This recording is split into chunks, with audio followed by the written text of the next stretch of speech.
Autodescobrimento, uma busca interior. Capítulo 1. O ser real. Complexidades da energia. O conceito atual para a representação do ser humano, espírito e matéria, experimentou o acirrado combate dos racionalistas e organicistas do passado, que o reduziram à condição de unidade corporal que nascia na concepção fetal e se desintegrava após a anóxia cerebral. Os debates incessantes, porém, não lograram dissolver as dúvidas que persistiram em torno dos fenômenos paranormais quando examinada a questão sob outro ponto de vista.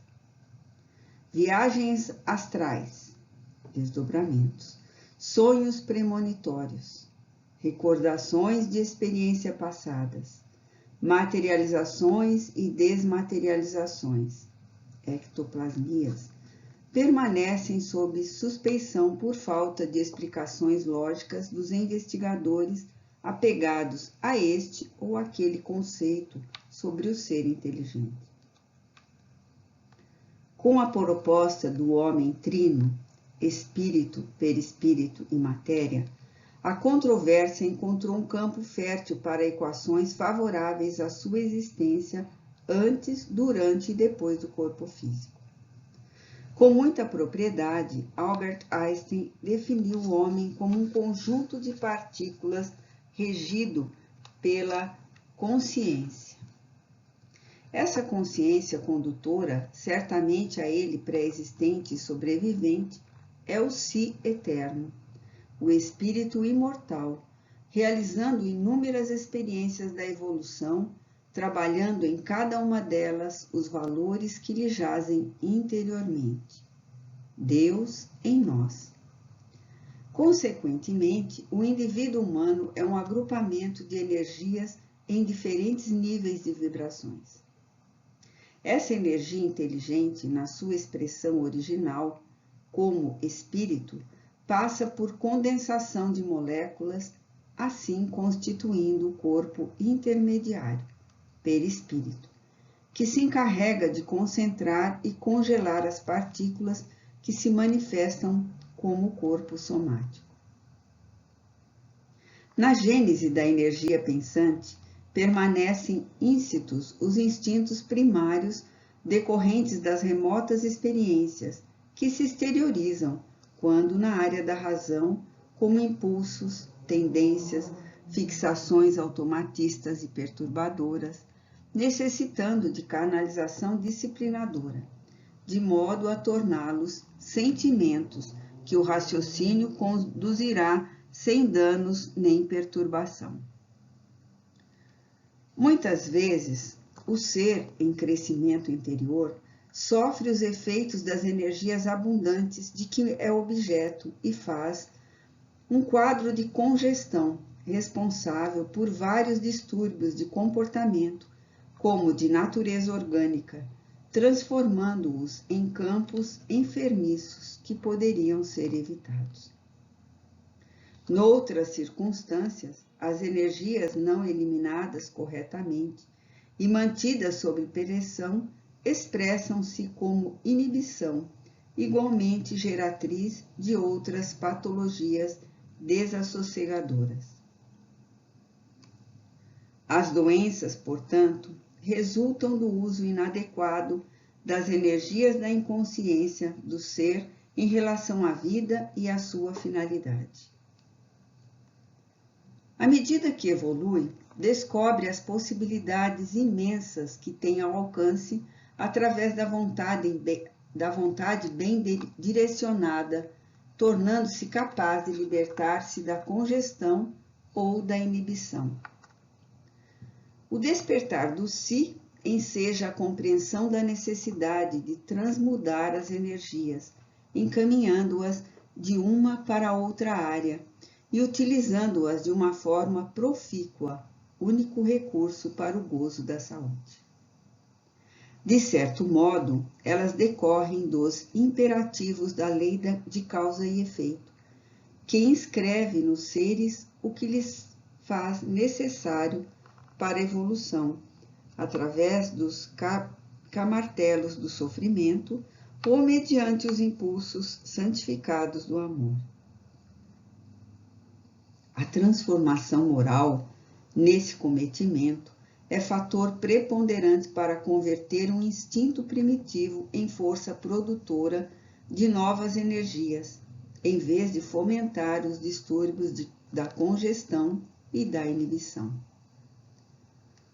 Quando o indivíduo, dominado pelos impulsos da violência, sob rude controle, em tensão contínua, inteiriça os músculos antagônicos, exigindo-lhes demasiada elasticidade, gera atrito das articulações ósseas, às vezes dando origem a várias expressões artríticas, especialmente as de natureza reumatoide.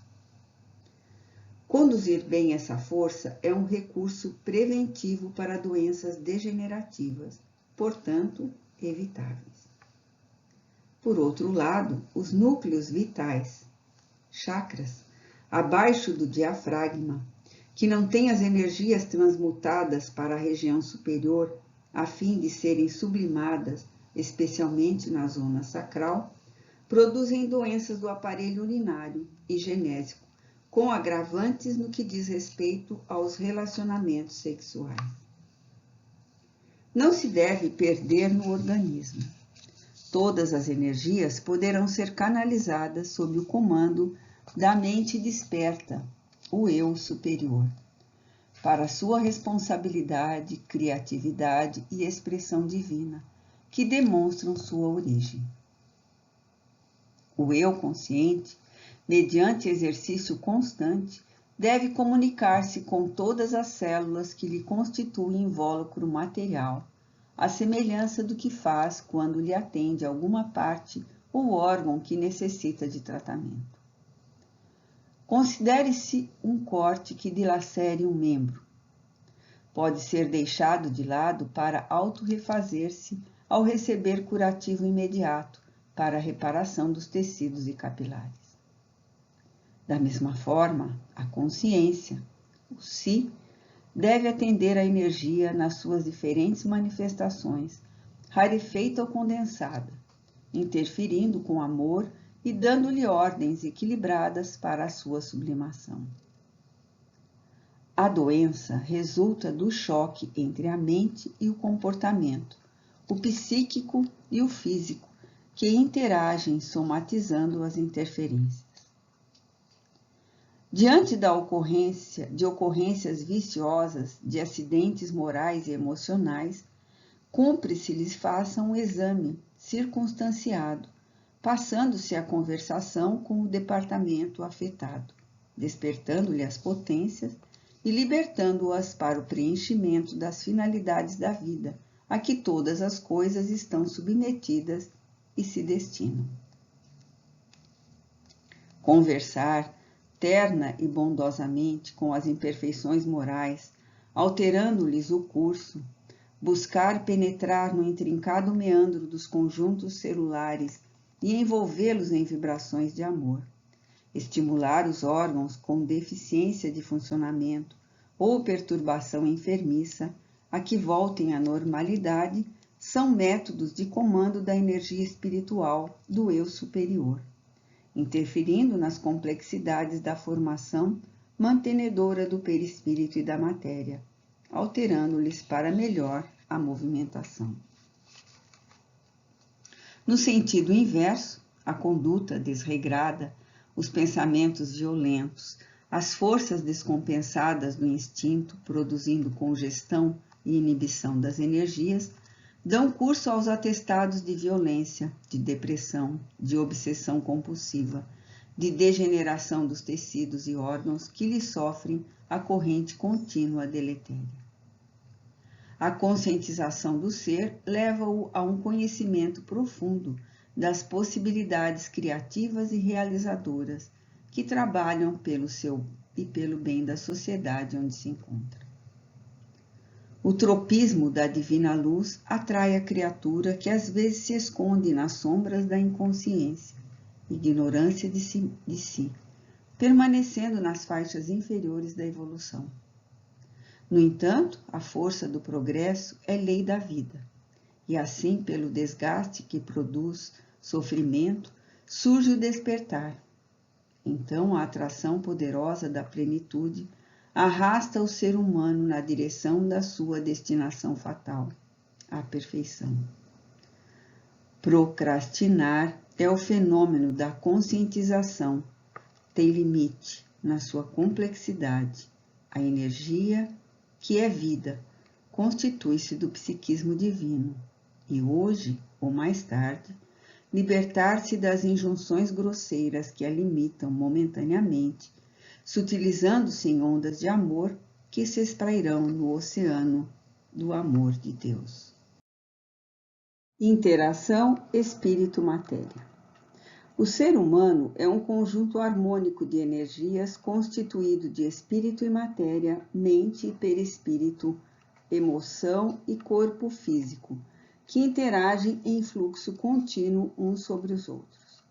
Qualquer ocorrência em um deles reflete no seu correspondente, gerando, quando for uma ação perturbadora, distúrbios que se transformam em doenças e que, para serem retificados, exigem renovação e reequilíbrio do fulcro onde se origina.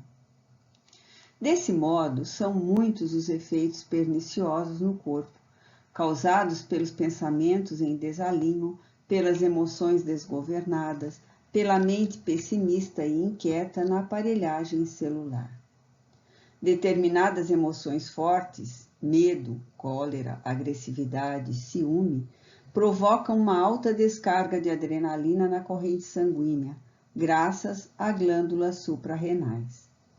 Por sua vez, essa ação emocional, reagindo no físico, nele produz aumento da taxa de açúcar, mais forte contração muscular, em face da volumosa irrigação do sangue e da sua capacidade de coagulação mais rápida.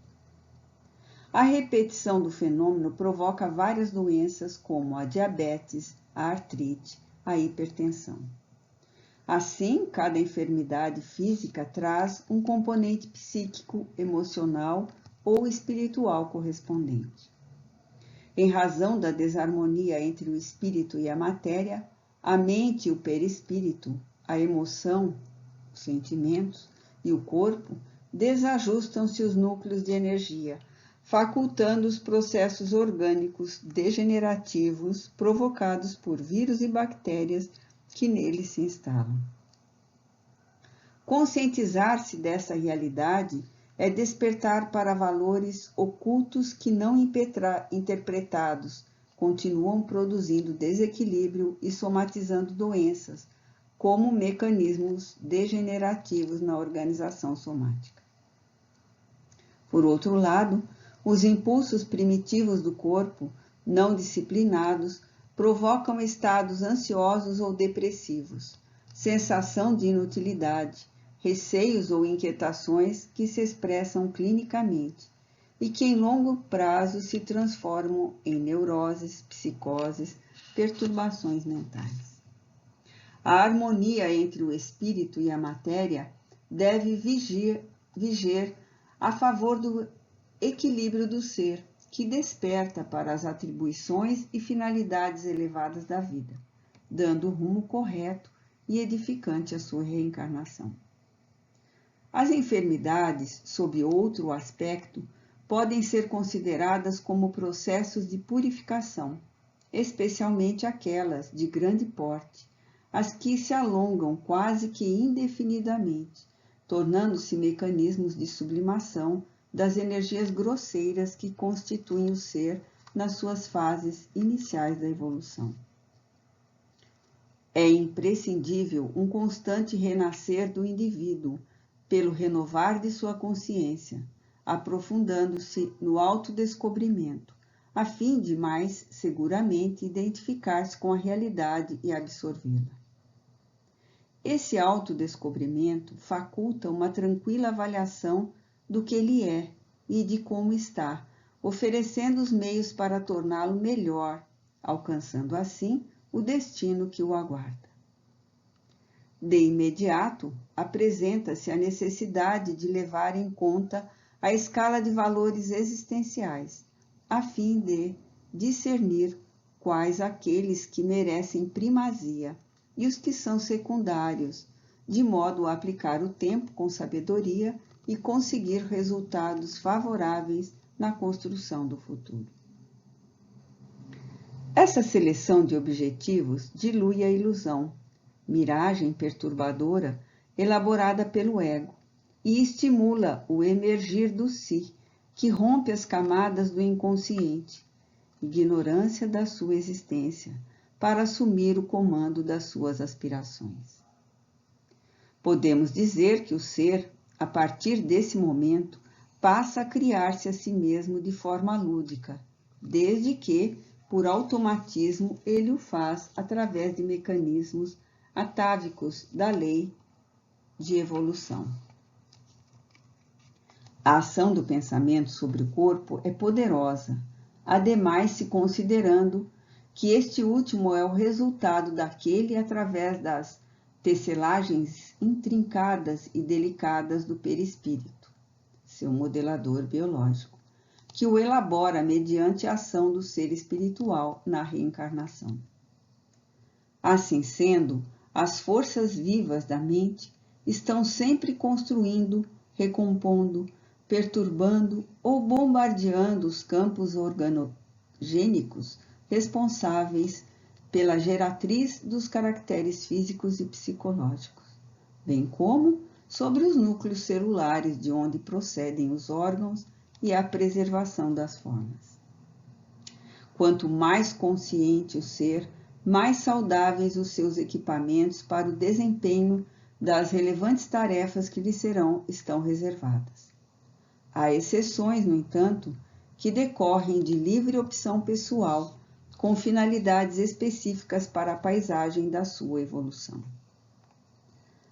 O pensamento salutar e edificante flui pela corrente sanguínea como tônus revigorante das células, passando por todas elas e mantendo-as em harmonia no ritmo das finalidades que lhes dizem respeito.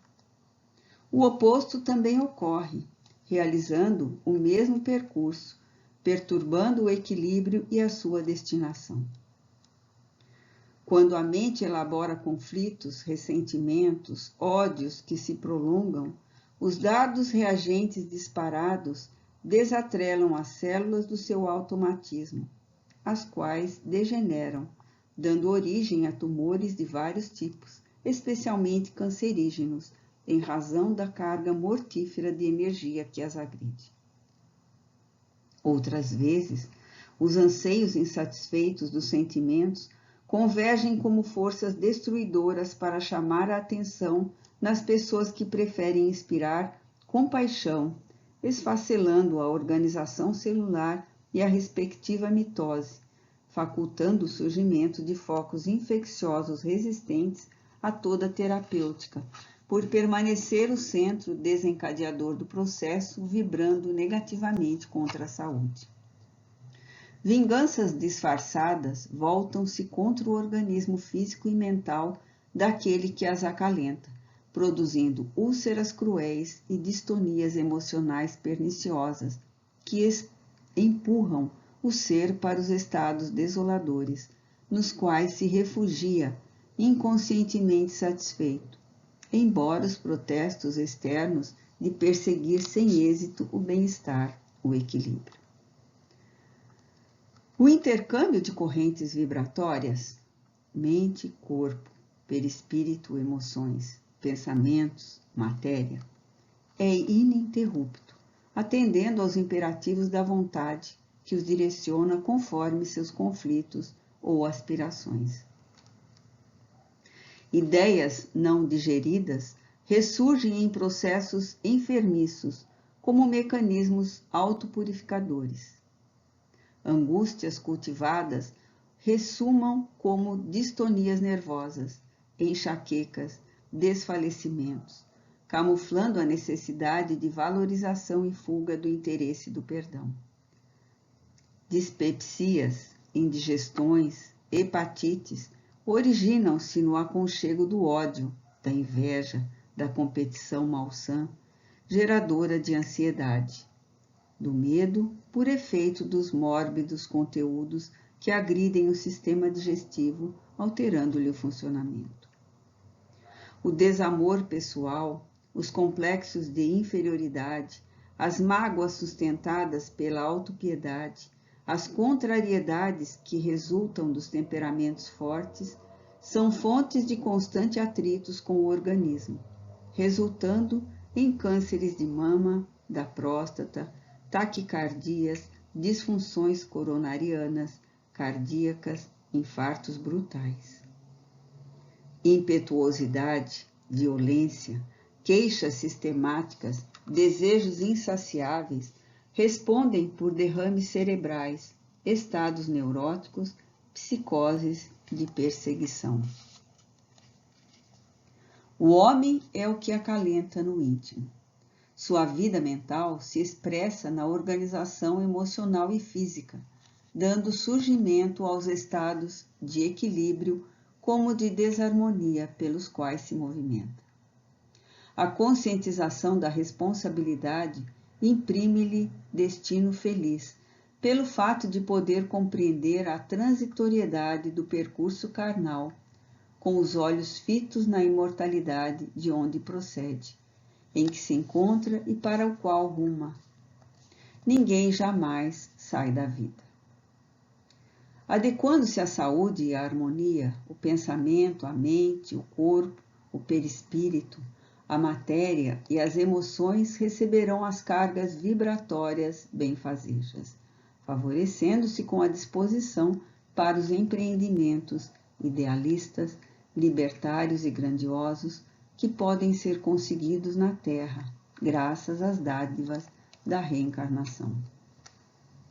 Assim, portanto, cada um é o que lhe apraz e pelo que se esforça, não sendo facultado a ninguém o direito de queixa, em face do princípio de que todos os indivíduos dispõem dos mesmos recursos, das mesmas oportunidades que empregam, segundo o seu livre-arbítrio, naquilo que realmente lhe interessa e de onde retiram os proventos para a sua própria sustentação. Jesus referiu-se ao fato, sintetizando magistralmente a sua receita de felicidade, no seguinte pensamento: a cada um será dado segundo as suas obras. Assim, portanto, como se semeie, da mesma forma se colherá. Problemas da evolução. A semente portadora de vida, quando colocada para germinação, experimenta a compressão do solo e sua umidade, desenvolvendo os fatores adormecidos e passando a vigorosas transformações celulares. Entumece-se e, dirigida pela fatalidade biológica, desata a vida sob nova forma, convertendo-se em vegetal, para repetir-se ininterruptamente em futura síntese. A criatura humana, de alguma forma fadada à perpetuação da espécie e à sua planificação, encarna-se, reencarna-se, repetindo as façanhas existenciais até atingir o clímax que a aguarda. Em cada etapa nova, remanescem as ocorrências da anterior, em uma cadeia sucessória natural. E através desse mecanismo, os êxitos abrem espaços a conquistas mais amplas e complexas, assim como o fracasso, em algum comportamento, estabelece processo que impõe problemas no desenvolvimento dos cursos que prosseguem adormecidos. Esmagada pelas evocações inconscientes do agravamento na experiência ou sem elas, a criatura caracteriza-se psicologicamente por atitudes de ser fraco ou forte, segundo James, como decorrência do treinamento na luta a que foi submetida, podendo, bem ou mal, enfrentar os dissabores ou as propostas de crescimento, e graças a essa conduta se torna feliz ou atormentada. Ninguém se encontra isento do patrimônio de si mesmo como resultado dos próprios atos. São eles os responsáveis diretos por todas as ocorrências da marcha evolutiva, o que constitui grande estímulo para o ser, liberando-o dos processos de transferência de responsabilidade para outrem ou para os fatores circunstanciais, sociais, que normalmente são considerados perturbadores. Mesmo quando os imperativos genéticos esculpem situações orgânicas ou psíquicas constritoras no indivíduo, esses se derivam da conduta pessoal anterior e devem ser considerados como estímulos ou métodos corretivos, educacionais, a que as leis da vida recorrem para o aprimoramento dos seres humanos. O estado de humanidade já é conquista valiosa no curso da evolução. No entanto, é o passo inicial de nova ordem de valores, aguardando os estímulos para desdobrá-los todos, que jazem adormecidos. Deus em nós, para a aquisição da angelitude. Da insensibilidade inicial à percepção primária, dessa a sensibilidade ao instinto, à razão, em escala ascendente, o psiquismo envolve, passando a intuição e atingindo níveis elevados de interação com a mente cósmica. Os indivíduos, no entanto, mergulhados no processo do crescimento, raramente se dão conta de que o sofrimento, que é fator de aprimoramento, ainda constitui instrumento de evolução, em se considerando o estágio de humanidade. Assim posto, o autoconhecimento desempenha relevante papel no adestramento do ser para a sua superação e perfeita sintonia com a paz.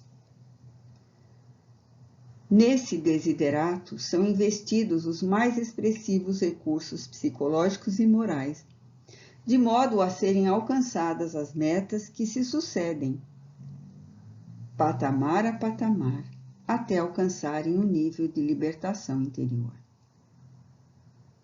Mediante esse comportamento, surgem os problemas, as dificuldades naturais que fazem parte do desempenho pessoal e da sua estruturação psicológica. Quando imaturo, o ser lamenta-se, teme e transforma o instrumento de educação em flagelo que o dilacera, tornando-se desventurado pela rebeldia ou entrega de ânimo, negando-se à luta e autodestruindo-se sem se dar conta. Surgem então, como decorrência da sua falta de valor moral, os transtornos depressivos ou de bipolaridade, que o conduzem a lamentável estado de autoabandono, portanto, de autocídio. Há pessoas que afirmam ter problemas por cultivá-los sem cessar, transferindo-se de uma dificuldade para outra, vitimadas pelo egoísmo, pela autocomiseração, pelo amor próprio exacerbado. Há aqueles que têm problemas e não se encontram dispostos a enfrentá-los, a solucioná-los, esperando que outros o façam, porque se consideravam isentos de acontecimentos dessa ordem, negando-se, mesmo sem o perceberem, a mudança de estágio evolutivo.